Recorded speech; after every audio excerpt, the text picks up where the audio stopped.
Hello guys, tuturuan ko nga pala kayo kung paano magbukas ng sardinas gamit ang kutsara.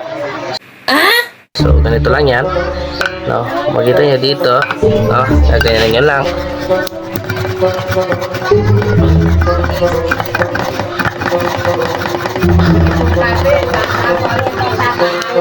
Tigas. Mahirap pa.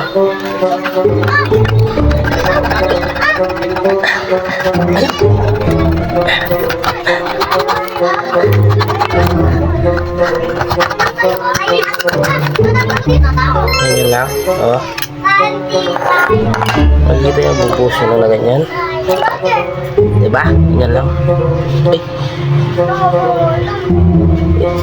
Puta rakla. Meron pala dito.